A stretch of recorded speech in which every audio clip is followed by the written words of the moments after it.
గిరిజన యువత జాబ్ స్పీకర్గా కాదని జాబ్ క్రియేటర్స్గా ఎదగాలని గిరిజన యువతకు మార్గదర్శక టిక్కీ చేస్తున్న కృషి అభినందనీయమన్నారు మాజీ మంత్రి హరీష్ రావు. సిద్దిపేట జిల్లా కేంద్రంలో tribal Indian chamber of commerce and industry TICCI ఆధ్వర్యంలో జరిగిన గిరిజన పారిశ్రామికవేత్త అవగాహన సదస్సులో చాప్టర్ ప్రారంభోత్సవంలో మాజీ మంత్రి పాల్గొన్నారు. ఈ సందర్భంగా హరీష్ రావు మాట్లాడుతూ గిరిజన యువత ఉద్యోగాలు వెతుక్కునే స్థాయి నుంచి 10 మందికి ఉద్యోగాలు ఇచ్చే పారిశ్రామికవేత్తలుగా మార్చాలనే గొప్ప లక్ష్యంతో టిక్కీ పని చేస్తోందని ఆయన అభినందించారు. గిరిజన బిడ్డలు సబ్సిడీలను ఎలా అందుకోవాలి, కేంద్ర రాష్ట్ర ప్రభుత్వాల పథకాలను ఎలా వినియోగించుకోవాలో టిక్కీ ప్రతినిధులు ఒక మార్గదర్శకంగా ఉంటూ దిశానిర్దేశం చేస్తారని కొనియాడారు.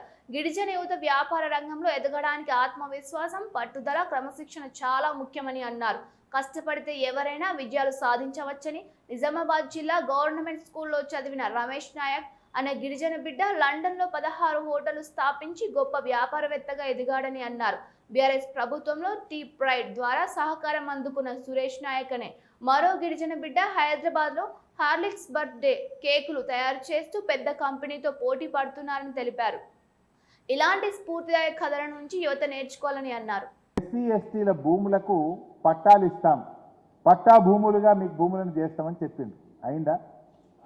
కానీ లగచర్లలో ఎస్టీల భూములు గుంజుకొని భూములు ఇయ్యమన్న మా లంబాడి బిడ్డల్ని తీసుకుపోయి జైళ్ళల్లో పెట్టిండ్రు. 3rd డిగ్రీ ప్రయోగించి ఏ రకంగా లగచర్లలో వ్యవహరించిందో కూడా మీరు చూసింది.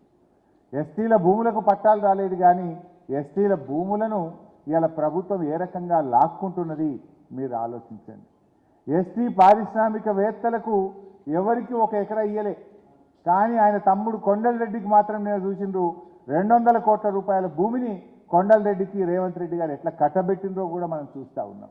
ఆ ఎవరి భూములు? ఎస్టీల దగ్గర గుంజుకునుడు, తమ్ముడు కొండలరెడ్డికి కట్టబెట్టుడు.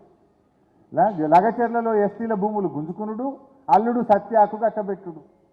ఇవాళ ఎక్కడన్నా జరుగుతుందా? అసలు ఎస్టీలకు ఎక్కడన్నా ఈ రాష్ట్రంలో ఓ భూమి ఇచ్చిండ్రా? ఒక పారిశ్రామికవేత్తకు చేసిండ్రా? భూములకు మీరు ఇచ్చిన మాట ప్రకారంగా ఎస్టీలకు పట్టాలు ఇచ్చిండ్రా? ఎస్టీలకు పట్టాలు ఇస్తామన్నారు. కానీ రేవంత్ రెడ్డి వచ్చిన తర్వాత ఎస్సీ ఎస్టీ బీసీలకు సంబంధించి 1,00,000 ఎకరాల అసైన్డ్ భూములను లాక్కున్నాడు. 1,00,000 ఎకరాలు గుంజుకొని ఇలా ఎస్సీ ఎస్టీ బీసీలను రోడ్డుపాలు చేసినటువంటి పరిస్థితి ఈ రాష్ట్రంలో కనబడతా ఉంది. ఇవాళ రాష్ట్రంలో కొత్తగా అధికారంలోకి వచ్చిన ప్రభుత్వం మర్చిపోయింది. ఎన్నికల ముందు మేనిఫెస్టోలో చాలా విషయాలు చెప్పారు, కొత్త ఏమీ చేయలేదు. కనీసం గత ప్రభుత్వం అందించిన పథకాలను కూడా కొనసాగించిన పరిస్థితి లేదు. So I request tikki to work like a pressure group. మీరు ప్రభుత్వం మీద ఒత్తిడి తెచ్చే ఒక ప్రెషర్ గ్రూప్గా పనిచేసి సబ్సిడీలు రిలీజ్ అయ్యే విధంగా